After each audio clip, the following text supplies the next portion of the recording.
আসসালামু আলাইকুম দর্শক, welcome back to my channel Parul food kitchen. আজকে আমি শেয়ার করতে চলেছি সাবুদানার লাড্ডু রেসিপি। পুরো ভিডিওটা দেখার অনুরোধ রইল।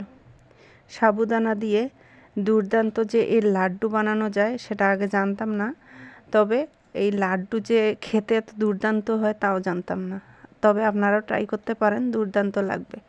চলেন তাহলে এই সাবুদানার লাড্ডু আমি কিভাবে তৈরি করেছি তার প্রস্তুত প্রণালী আপনাদের সামনে আমি শেয়ার করতে চলেছি। চলেন তাহলে দেখে আসি। আমি এখানে সাবুদানা নিয়েছি, বাটিতে মেপে নিয়েছি। এভাবে মেপে নেওয়ার চেষ্টা করবেন সাবুদানাটা। এখন আমি সাবুদানাটাকে নর্মাল পানি দিয়ে ভালোভাবে দুই একবার ধুয়ে নেব। সাবুদানাটা ভালোভাবে এভাবে আলতোভাবে পরিষ্কার করে নেওয়ার পর দেখাচ্ছি। আমি পরিষ্কার করে নিয়েছি। যে বাটিতে করে আমি সাবুদানা মেপে নিয়েছি সে বাটিতে করে এখন আমি গরম পানি অ্যাড করে দিব সাবুদানাটাতে। গরম পানি অ্যাড করে দেওয়ার পর আমি 20 মিনিট এটাকে রেখে দিব। 20 মিনিট পর ফিরে আসব। এটাকে ঢাকনা দিয়ে রেখে দিব। 20 মিনিট পর আমি ফিরে আসতেছি। দেখেন 20 মিনিট পর পানিটা চুষে নিয়েছে এবং সফট একটা ডো তৈরি হয়েছে। এখন আমি চুলায় চলে যাব।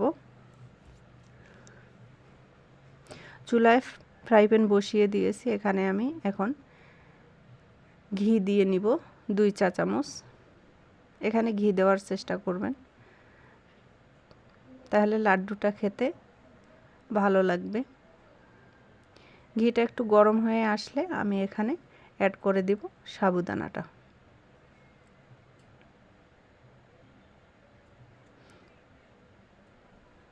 সাবুদানাটা যে ভিজিয়ে রেখেছিলাম সেটা এখন এখানে অ্যাড করে দিচ্ছি।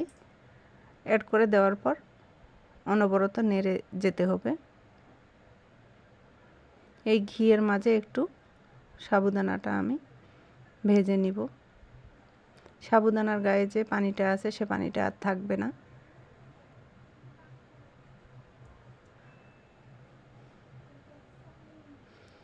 এভাবে কিছুক্ষণ নেড়ে চেড়ে নেওয়ার পর দেখতেই পাচ্ছেন কালার চেঞ্জ হয়ে আসতেছে।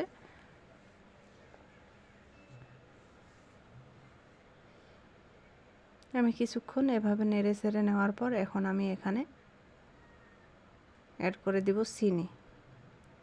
চিনিটা আপনাদের ইচ্ছা মতো অ্যাড করবেন, যেরকম মিষ্টি খেতে পছন্দ করেন সেরকম। আমি এখানে হাফ কাপ তার একটু কম চিনি অ্যাড করে নিয়েছি। এখন চিনিটা সাবুদানার সাথে মিক্সড করে নিচ্ছি।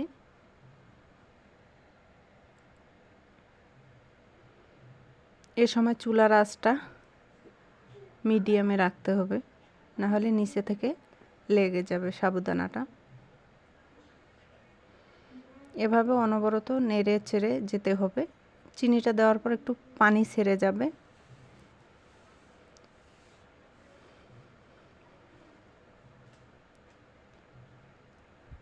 আমি এখানে ফুড কালার অ্যাড করলাম। ফুড কালারটা অ্যাড করলে লাড্ডুর কালারটা সুন্দর আসবে, এজন্য অ্যাড করলাম। আপনারা চাইলে স্কিপ করতে পারেন। ফুড কালার অ্যাড করার পর আবার এভাবে নেড়ে চেড়ে নিচ্ছি। যে পানিটা আছে সেটা শুকিয়ে নিব। চিনি থেকে যে পানিটা বের হয়েছে সেটা শুকিয়ে নিব। এরকম অনবরত নেড়ে যেতে হবে।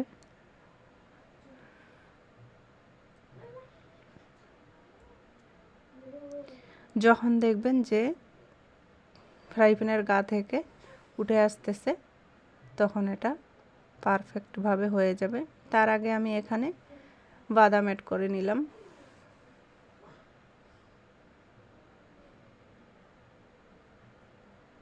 আপনারা আমার চ্যানেলে নতুন হয়ে থাকলে চ্যানেলটিকে সাবস্ক্রাইব করে আমার চ্যানেলের পাশে থাকতে পারেন। আর আমার এই সিম্পল রেসিপিগুলো যদি আপনাদের কাছে ভালো লেগে থাকে তাহলে চ্যানেলটিকে সাবস্ক্রাইব করে পাশে থাকার বেল বাটনটি অন করে রাখবেন, যাতে আমি নতুন ভিডিও দেওয়ার সাথে সাথে আপনাদের কাছে নোটিফিকেশন চলে যায়। আর যারা ফেসবুক থেকে দেখতেছেন তারা লাইক, কমেন্ট, শেয়ার করবেন, ফলো দিবেন। দেখতেই পাচ্ছেন কড়ার গা থেকে উঠে আসতেছে। এখন কিন্তু এটা আমার রেডি হয়ে গেছে ডোটা। এখন আমি প্লেটে নিয়ে নিচ্ছি। প্লেটে একটু ঘি ব্রাশ করে নিয়েছি।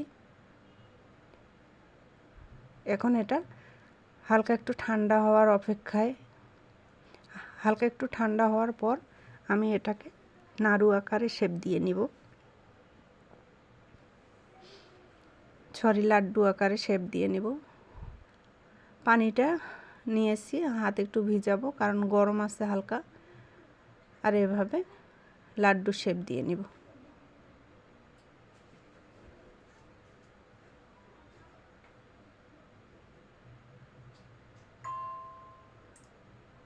দেখতে পাচ্ছেন কিভাবে আমি লাড্ডু শেপ দিয়ে নিচ্ছি।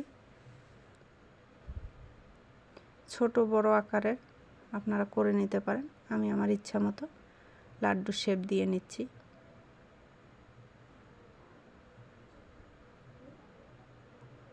এ ধরনের লাড্ডু খেতে দুর্দান্ত হয়, আপনারা ট্রাই করতে পারেন। এভাবে সবগুলো লাড্ডু আমি তৈরি করে নিচ্ছি।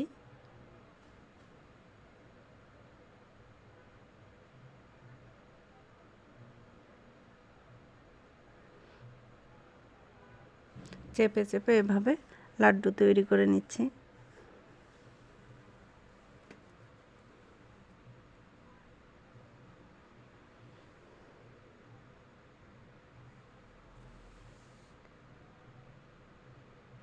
দেখেন আমার লাড্ডুগুলো তৈরি হয়ে গেছে, কতটা লোভনীয় লাগতেছে।